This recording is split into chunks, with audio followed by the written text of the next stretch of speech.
Right breaking అందుతోంది. మహబూబాబాద్ జిల్లా తొర్రూరు మున్సిపాలిటీలో హై డ్రామా కొనసాగుతోంది.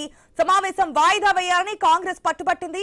ఆర్టీఓ వాయిదా వేశాక కారణం చెప్పాలని బీఆర్ఎస్ సభ్యులు ఆందోళనకు దిగారు. దీంతో ఉద్రిక్త వాతావరణం కొనసాగుతోంది. అటు కాంగ్రెస్ కౌన్సిలర్లు ఎమ్మెల్యే యశస్విని రెడ్డి, ఎంపీ కడియం కావ్య ఆధ్వర్యంలో క్యాంపులకు తీసుకెళ్లారు.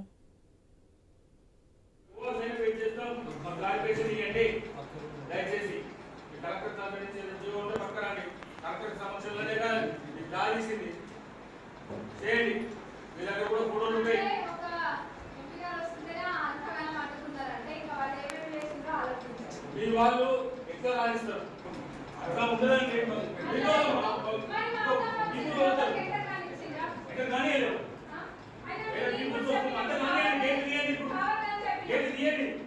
దయచేసి మీరు ఏదో అయిపోయింది చేసినాం ఇది కాదు, మాకు పేపర్ పుస్తకం ఇవ్వండి. మీరు ఎందుకు ఇబ్బంది పడుతున్నారు? మీరు కలెక్టర్తో మాట్లాడుతున్నారు కదా, పేపర్ ప్రింట్ ఇవ్వండి, పేపర్ ప్రింట్ ఇవ్వండి. వైన్ షాప్ వచ్చిన అతను ఇక్కడ కండక్ట్ చేయొచ్చు లేదండి. మీ దగ్గర గైడ్లైన్స్ ఉంటాయి కదా, ఇవ్వండి.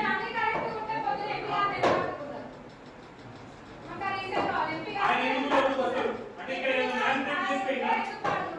ఇక్కడ ఏమైనా మ్యానిపులేట్ చేసిపోయిందా చెప్పండి. మహబూబాబాద్ జిల్లా తొర్రూరు మున్సిపాలిటీలో జరిగినటువంటి హై డ్రామా ఇది. సమావేశం వాయిదా వేయాలని కాంగ్రెస్ పట్టుపట్టింది. ఆర్డీఓ వాయిదా వేశాక ఇటు పక్క ఉన్నటువంటి బీఆర్ఎస్ సభ్యులు కూడా ఆందోళన దిగారు. అక్కడ కాసేపు ఉద్రిక్త వాతావరణం కూడా కనిపిస్తుంది. పూర్తి అప్డేట్స్ మా ప్రతినిధి ప్రశాంత్ ద్వారా తెలుసుకుందాం. ప్రశాంత్, తొర్రూరు మున్సిపాలిటీలో హై డ్రామా నిజంగానే మనం విజువల్స్ కూడా చూస్తున్నాం. అసలు ఆర్డీఓ ఎందుకు వాయిదా వేసినట్టు, దానికి కారణం చెప్పాలని చెప్పి బీఆర్ఎస్ అభ్యర్థులు కూడా కోరుతున్నారు. కౌన్సిలర్స్ సమాధానం లభించిందా? దీనికి సంబంధించి డీటెయిల్స్ ఏంటి? ప్రెజెంట్ సిచ్యువేషన్ ఏంటి? ఎస్ ఆశా, ఉదయం నుంచి కూడా తొర్రూరు మున్సిపాలిటీలోని చైర్మన్, వైస్ చైర్మన్ ఎన్నిక హైడ్రామాగా కొనసాగుతుంది. తాత్కాలికంగా వాయిదా పడ్డా కూడా ఈ హైడ్రామా అయితే కొనసాగే పరిస్థితి కనిపిస్తుంది.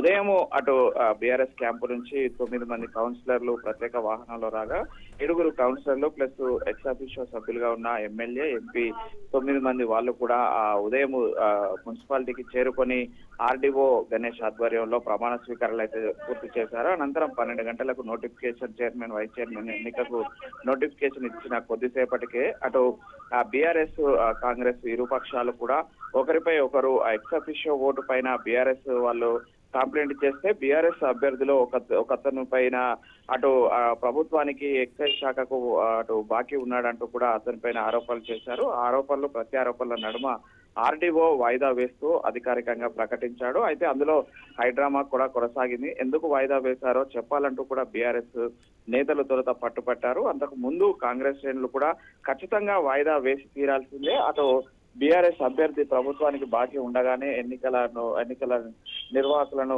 తప్పుదో పట్టించి ఎన్నికల్లో దుర్వినియోగం చేశారంటూ కూడా కాంగ్రెస్ నేతలు అటు బీఆర్ఎస్ గెలిచిన అభ్యర్థి పైన ఆరోపణలు చేశారు.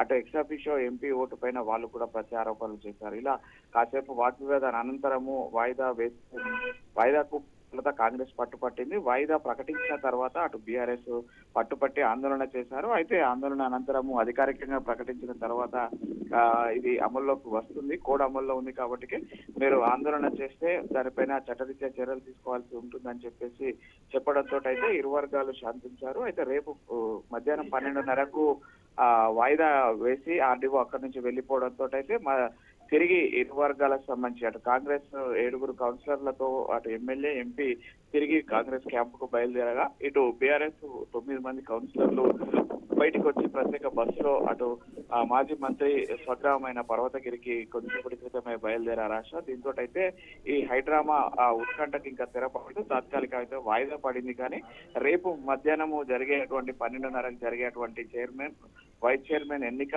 ఎలా ఉండబోతుంది అనేది అయితే ఇంకా ఉత్కంఠ కొనసాగే అవకాశం అయితే ఉంది. రేపు కూడా పటిష్టమైన బందోబస్తు నిర్వహించేలాగా ఇటు పోలీసు ఎస్పీ స్థానిక డిఎస్పీకి ఆదేశాలు జారీ చేశాడు. ఇటు రేపు 12:30 కంటే ముందే ఎవరిని కూడా చుట్టుపక్కల 200 మీటర్ల దూరంలో బిఎన్ఎస్ 163 అమల్లో ఉంటుంది కాబట్టి వాళ్ళందరినీ కూడా ఎవరిని కూడా ఆ చుట్టుపక్కలకు రానివ్వకుండా ఈ రోజు జరిగిన పొరపాటును మరోసారి జరగకుండా కేవలము పార్టీ గుర్తులపై గెలిచిన అభ్యర్థులు ఆ పత్రాలు పట్టుకొని మాత్రమే లోపలికి రావాల్సి ఉంటుంది. మిగతా వారు ఎవరు వచ్చినా కూడా ఉపేక్షించేది లేదంటూ కూడా అటు కాంగ్రెస్ శ్రేణులకు ఇటు బీఆర్ఎస్ శ్రేణులకు రేపు హుకుం జారీ చేయాలని చెప్పేసి చెప్పడం జరిగింది. మరోవైపు అయితే ఇటు ప్రమాణ స్వీకార అనంతరం అయితే ఇరు పార్టీలకు సంబంధించిన కౌన్సిలర్లు ఎవరు కూడా ప్రలోభాలకు లొంగకుండా పార్టీ విప్ జారీ చేసినట్టయితే మనకు తెలుస్తుంది. ఇటు బీఆర్ఎస్ పార్టీ విప్ జారీ చేయడంతో అయితే 9 మంది ఎట్టి పరిస్థితుల్లో బయటికి పోకుండా అటు పార్టీ కాపాడే ప్రయత్నం అయితే సాగుతుంది. మరోవైపు 7